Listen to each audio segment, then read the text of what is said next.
இன்றைக்கி நம்ம வந்து பார்த்தீங்கன்னா நரசிங்கனூர் பக்கத்தில் பூரிக்குடிசை பகுதியில் பனைக்கனவு திருவிழா 4ஆம் ஆண்டு பனைக்கனவு திருவிழாவில் இருக்கும். பனையேரிகள் பாதுகாப்பு இயக்கம் மூலயமா தொடர்ச்சியாக நடைபெற்றுருக்கு.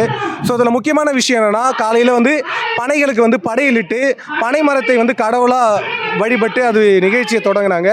அதுக்கப்புறம் கருத்தரங்குகள் வந்து நடைபெற்றுருக்கு.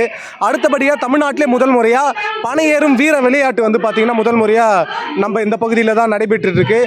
பனையேறி அந்த வீர விளையாட்டில் வெற்றி பெற வீரர்களுக்கு ரூபாய் 10,000 மற்றும் விருதுகள் வந்து வழங்குறாங்க. இரவு வந்து பார்த்திங்கன்னா மாவொலி சுற்றும் நிகழ்வு, ஒரே நேரத்தில் 1000 நபர்கள் காத்தி சுற்றி அது ஒரு சாதனை நிகழ்வாக வந்து பதிவு பண்ணுறாங்க.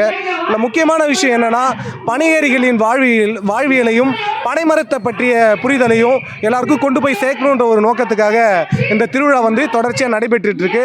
அது மட்டும் இல்லாமல் பனை பொருட்களை வந்து கண்காட்சிப்படுத்துகிறாங்க. பனையோடைய பொருட்களை மதிப்பு கூட்டி அதை எப்படி சந்தைப்படுத்துறதுன்னு சொல்லிட்டு ஸ்டால் எல்லாமே கடைகளும் போட்டுட்ருக்காங்க. இங்கே நான் தொடர்ச்சியாக 4 வருஷமாக வந்துட்டுருக்கேன். ஒரு மிகப்பெரிய ஒரு நிகழ்வு. தமிழகத்தில் இங்கிருந்து எங்கெங்கே இருந்து பனையேறிகள் மற்றும் பொதுமக்கள் பல பேர் கலந்துட்டுருக்காங்க. இந்த நிகழ்ச்சியை வந்து பார்த்திங்கன்னா கலந்துக்கிறதுல ரொம்ப மகிழ்ச்சி அடைகிறேன். நம்மளும் பனை மரத்தை வந்து நட்டு பாதுகாக்கணும். நம்ம தமிழருடைய பாரம்பரியமான பனை மரத்தை நம்ம எல்லாருமே நடவு செய்யணும்னு சொல்லிட்டு இதன் வழியாக தெரியப்படுத்துகிறேன். நன்றி.